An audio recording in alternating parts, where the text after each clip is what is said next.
I'd like to talk to you about the transformative power of music. And I'd like you all to ponder this. Can music save a life? I am a pianist, composer, and recording artist, and I've been playing the piano for a very long time. One of the most common questions I get asked is, when did you start playing the piano? And in truth, I really don't have a memory of not playing the piano. If you were to ask my mother, she probably would joke that I began playing the piano sometime in the womb. But really, this is what I do remember. I remember being this kid, about 7 years old, and taking piano lessons. And I was very lucky. I consider myself lucky because I discovered early on that the piano, playing the piano, simply made me feel better. Whatever was going on with me, hard day at school, tough family day, sitting down and disappearing into the piano made all my troubles just melt away. So I continued playing. And here I am, just about hitting adolescence, things getting kind of crazy. And in searching for the ever-elusive soundtrack to my life, sometimes I came up short. And so I started composing my own. I continued taking piano lessons, but I started getting the acting bug in high school. And in college, at New York University, I majored in undergraduate drama. After graduating NYU, I co-founded the Atlantic Theater Company with several of my classmates, and I spent the next 10 years as a struggling actress in New York City. Because I had the skill set of playing the piano, I was able to stay centered and focused and employed and pay my bills because I was able to work in piano rooms and hotel lobbies all throughout New York City. Eventually, I recorded an album of my original piano solos, and that really took off.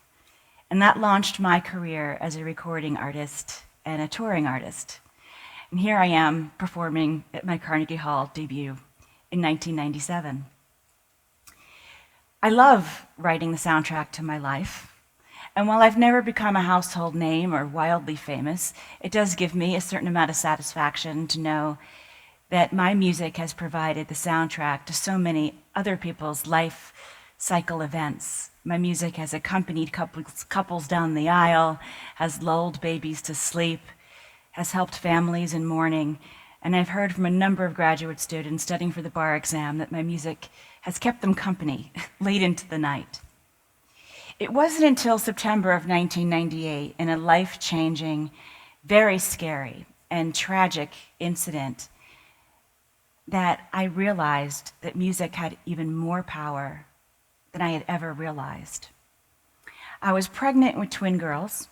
Everything was going very well with the pregnancy. The only thing that went wrong was that the pregnancy was too short. I experienced preterm labor in my 22nd week, and I was in the hospital on bed rest for 11 days. There was an infection in one of the placentas, and so the doctors had to perform an emergency C-section. This infection was threatening everyone's life, and the doctors did not expect the babies to live. One did not survive, but the other one did. And we named her Valerie, from the Latin valor, to be strong. Before you start feeling too bad for me, Valerie's here in the audience today, and she's a happy and healthy teenage girl. Here she is, about the size of a Beanie Baby. She was born weighing 12 ounces, and the protocol in the hospital at the time was to only perform life-saving, heroic measures on babies of a certain weight, and she didn't meet that criteria. We had a very, very kind nurse in the OR. She put her thumb on the scale for us, so our daughter could tip that scale at 1 pound, 1 ounce. So on her birth certificate it says 11 inches, 17 ounces, Valerie Spielberg, Kassen. Here's another photograph of her close up. She was too small to be put into an incubator, so she had this station. And here's my wedding ring that she's wearing as her bracelet. Valerie was the size of a can of Coca-Cola. Now, the NICU 15 years ago was not anything I expected it to be. It was filled with wonderful doctors and wonderful staff, but it was also a very loud place. It was hustling and bustling. It had the energy of an emergency room. As I mentioned, it was loud. It was not the kind of environment that you think of when you think of babies that need to heal, that need to recover. I wanted so badly to give Valerie the gift of music. I wanted to play piano for her the way I did when she was in utero. That's what calmed and centered and focused me. I knew it would do the same for her. So I did the next best thing. I asked for permission to bring my CDs to Valerie's station so that we could drown out some of these other ambient noise that were so displeasing. And the nursing staff said, sure, okay. Well, they noticed something very interesting. When my music was playing by Valerie's station, her vital signs improved. In other words, her oxygen saturation levels increased, her blood pressure stabilized, and her heart, while still needing life-saving surgery, was getting a little bit of a better rhythm. And this was not just a fluke. This didn't happen over a 24-hour period or a couple of weeks. We were in the NICU for a long 4 months. And time after time, this is what we noticed. And we could see the evidence on the monitors. And it was not just Valerie who was affected. It was all of the babies who were within earshot of the music. Well, I was perplexed. I understand music preference. I understand that. What I couldn't understand was how this infant, I really couldn't call Valerie an infant. Valerie was a fetus growing outside the womb. How could music have such a positive, medical, real, physical effect on this fetus? So I did some research, and I went online and I discovered the research of Dr. Jane Stanley. I located her research through the American Music Therapy Association's website, musictherapy.org. Dr. Stanley worked at the University of Tallahassee in Florida, and she has spent decades of her career studying this, the effects of music on the premature infant. Her studies basically concurred with everything that we had been witnessing in the hospital. Studies came out years after we left the hospital showing that singing or playing womb-like sounds to infants helps soothe and calm them. And 272 preemies were studied, and it was noted that neurological changes took place after music therapy was employed.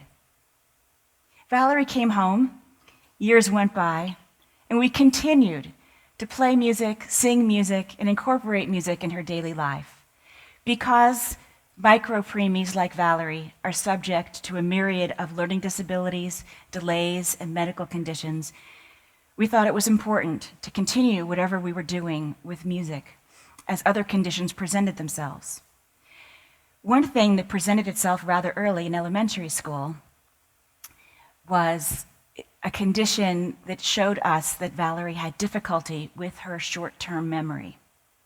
This became a problem in the 2nd and 3rd grade when teachers started sending home worksheets and asked students to memorize facts.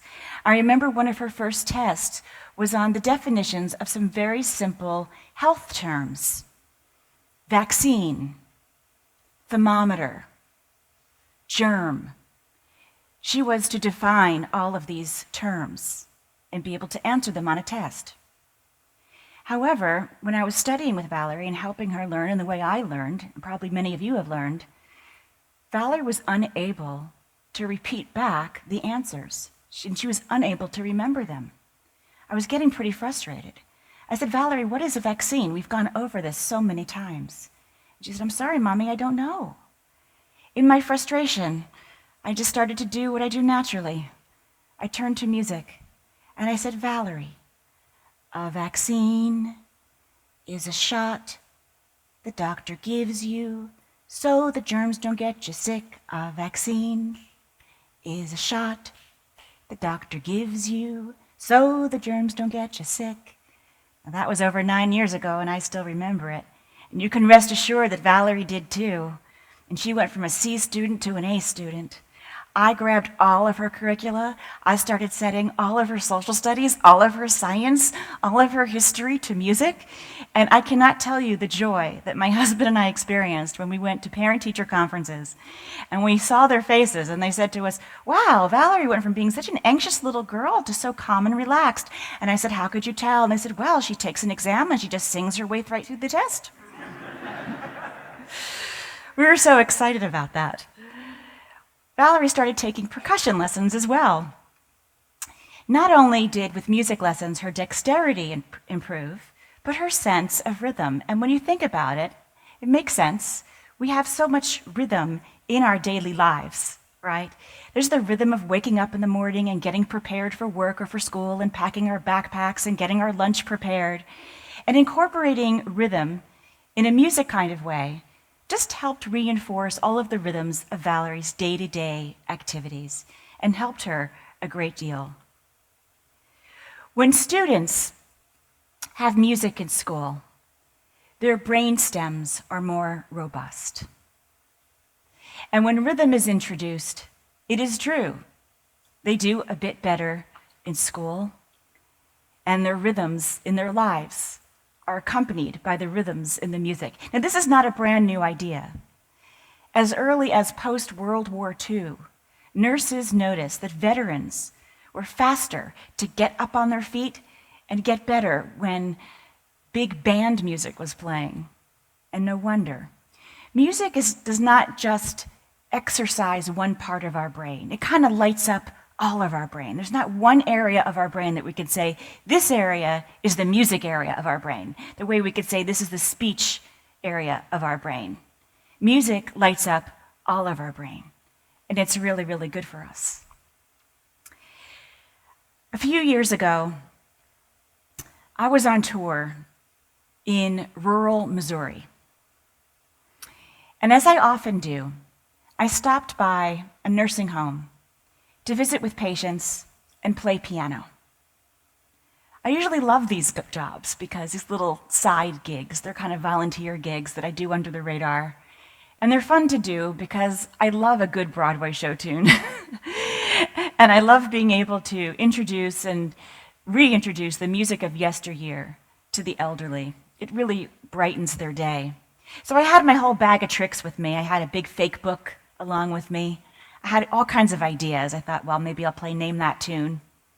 But as soon as I walked in and saw the shape, the condition of this particular nursing care facility, which was state-run, the condition of the piano, and the residents, I knew this was not going to be my favorite hour. The residents were kind of slumped over in wheelchairs. Some of them were wheeled in on stretchers. And as I began to play piano, there was no applause after the song, so I decided, well, I'll just finish out the hour, I'll disappear into piano land, and what I'll do is I'll just play an hour of tunes and then I'll leave. And that's exactly what I did. I felt kind of sad and kind of depressed when I was walking away. Just as I was about to exit to the parking lot, a nurse came running down the hall, and she said to me, Robin, wait. I just wanted to thank you. I wanted to thank you so much because what you did today, it was just amazing, all of the connections you made. And I said, really? And I wasn't being sarcastic. I mean, all of the ways that I had measured success up until this point, well, they were just a big fat zero. For me, all I had to measure my success were all the societal standards. Money, applause, how many CDs were sold, how many requests were made, where you chart on the radio, standing ovations. None of those things had just occurred. And she said, well, remember when you were playing that song, Moon River? And I said, yes, I remember playing Moon River. And she said, well, there was a man who was singing along. And I said, yes, I actually kind of recall a baritone voice singing along as I was playing Moon River. And she said, yes, but what you couldn't have known is that this man has not spoken in 6 months. He lost his wife about a year ago, and he began to withdraw. He stopped speaking to the staff, and then he didn't want any of his family visiting him. He completely was in his own shell. Well, as it turned out, Moon River was his wedding song. And when I played it, it brought him back. And he asked for his family to visit with him because he was ready to. And she said, no, the reason no one was there to see you out the door is because we all went to call his family to tell them the good news so that they could come and visit with him. And tears were pouring down her cheeks. And as I walked out to my car, I realized that the greatest success, the most successful gig of my lifetime, had just occurred because of this connection. I have witnessed firsthand the power of music. In working alongside music therapists, I have seen them work with traumatic brain injury patients, with Alzheimer's patients, with autism patients, with children with learning disabilities, of course, music in the neonatal intensive care unit. I have seen music help with pain management. It has really been profound. And what has once started as a love for the piano has now grown to a love of all things music. Because music, I have seen, can open pathways to healing that I never knew were possible. This is Valerie playing drums. And here she is playing 4-mallet marimba. She earned her letter last night in varsity band. So, can music save a life? I can't say for sure, but I can tell you for sure that music can have a life-changing effect on your life. Music is breaking new ground, and music therapy is groundbreaking. I'd like to share with you now a song which is typical of the kind of music that I shared with Valerie while she was in the NICU and beyond. And this is a song entitled Dreaming of Summer. I invite you to dream along as you listen.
Thank you.